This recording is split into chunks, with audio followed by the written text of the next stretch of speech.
والصلاة والسلام على سيدنا محمد صلى الله عليه وسلم.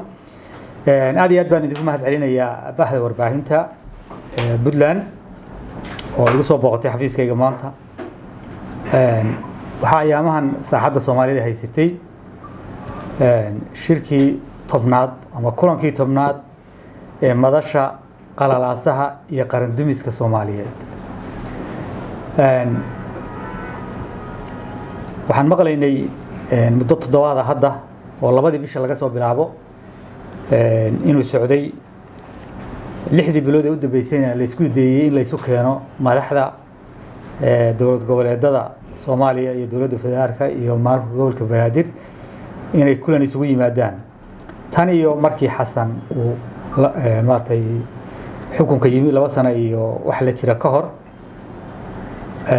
kulankaasi qalaalaasahaas ku socday marna man kama soo bixin wax najiito ah oo wax ugu taala maartay arrimaha Soomaalida wax ku soo korin karaysa ama siyaasadda iyo maamulka iyo dawladiska wax horumar laga ma sameeynin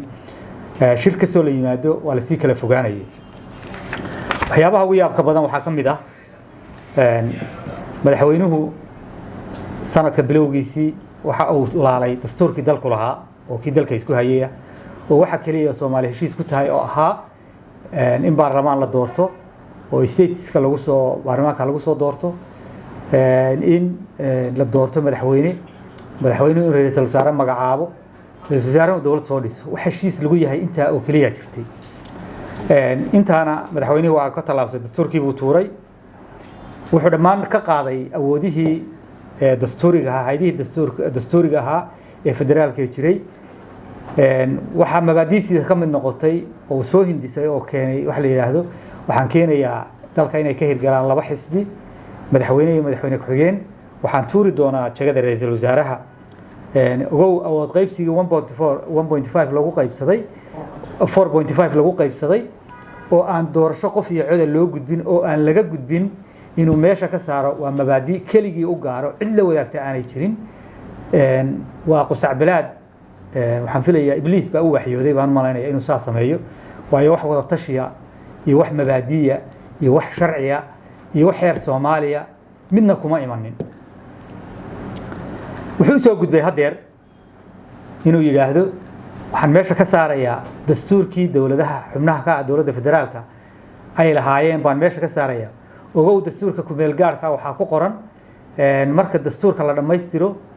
waxa la iswaafajin doonaa dastuurka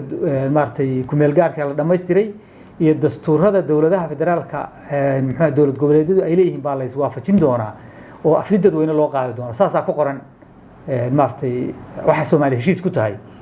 kii intuu ka soo booday oo kii asalka ahaa tuuray hadda wuxuu marayaa dawlad goboleedyada dastuurkiina tuura ana sanadku meel gaar waxaan idin siinayaa muddo kororsiya guddi doorashaan idin magacaabi doona doorasho aniga oo kaliya aan aqaano baana samayn doona taasi waxay ka bilaabaysaa markaa dawladaha xubnaha ka dawladda dhexe hadii ay arinta ogolaadaan inay dastuurkooda meesha ka saarto awoodoodana meesha ka saarto isagu uu jidaysan doono in baarlamaanka soo socda 26 uu isagu soo qorto senatarada isagu soo qorto doorasho isagu yaqaano keligii yaqaano uu sameeyo waxaa jiray kelmad maartay ahayd maartay hadal maartay loo jeedo maartay hadal xaq ah oo baadil loo jeedo kalimatul xaq yuraadu biha baadil kelmad xaq ah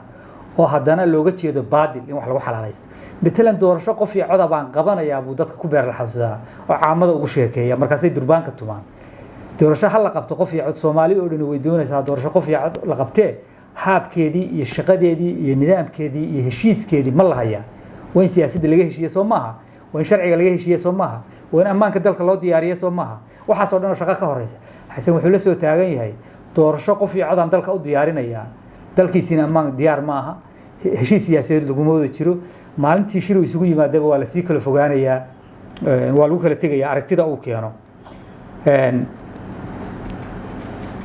muddo kororsiga uu maartay hindisaya hadeer wuxuu keenayaa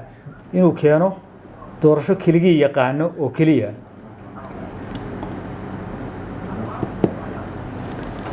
waxay taasi inoo cadaynaysaa markaa madasha magaceeda iyo inaan iswaafaqsanayn ficilada ka socda inaan iswaafaqsanayn waa uga mahad celinayaa madaxda maamul goboleedada hadda inta joogtay inay ku waafaqi waayeen mabaadiida xasan wato oo qaran kastoorka ah oo qalalaasaha siyaasadeed ah oo qaran dumiska ah waxa kale oo lagu laraa oo xasan ku laraa dalkan difaacayaa buu yiraahdaa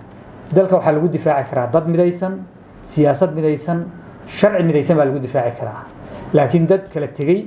oo maartay saamo qalalan u jiiday oo u kala diray siyaasadii ku kala diray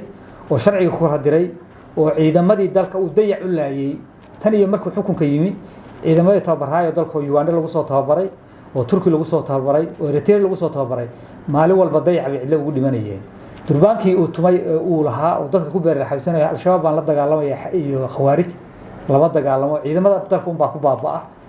meel ilaa hadda inta laga xoreeyay salka loo dhigay ma jirto 90 kiiloomitir u dhaxeeya muxuu ahaayay balcad iyo muqdisho u dhaxeeya isugu kari waayay ammaankeeda oo aan cidi mari karin dalka aan la isu soconin ee isu safri karin oo aan la gaari karin ceelasha biyaha cidi dhaafi karin marka xamar laga tago yaa xasan wuxuu u diyaarinayaa doorasho isagu muuqdo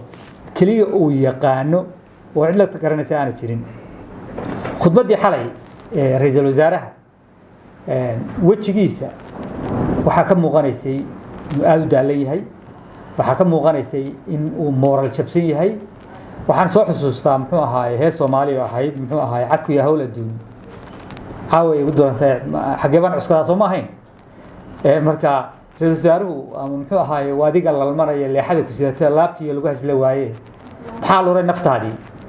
mabaadi aanu isagu shaqo ku lahayn oo maartay awoodeeda lahayn oo loo sheegay xitaa jagadiisa in laga takhalusayo oo jaga ra'iisul wasaare aan jiri karin buu ku daalayaa dad aanu muxuu ahaay mabaadi isugu keeno oo miday karta aan jirin in la yiraahdo orado khudbeeya waxa tiraa shirkii baa socda dheh kaliya intaad microphone tagto waxa tiraa shirkii waa socdaaya ma burburin shir socda ma jira shirkaasi beer hore burburay xasan berigu madaxweynaha noqday markaas shirka wada tashiga uu burburay waayo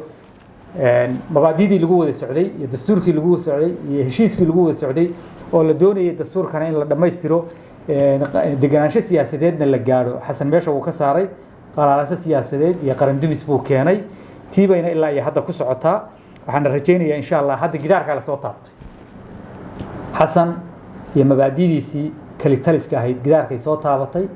gidaarka hadday soo taabatayna waxa uu ku qasbay maartay marinaayana waa sugaysaa in guntiga lagu dhigo 6 bilood kadib guntiga lagu dhigo leeyahay xasan oo soo bax isaga oran jiray maxamed oo soo bax xasan oo soo bax baa hadda sugaysaa marka waxaan u maleynayaa inuu yahay shirkani tobnaad kii ugu dambeeyay oo noociisa inuu ahaan doonaan maleynayaa waayo gidaarkii uu gaaray meel kale oo looga gudbo darbigii baa soo celiyay meel kale looga gudbo ma jirto waxaan ku boorinayaa maartay siyaasiyiinta Soomaaliyeed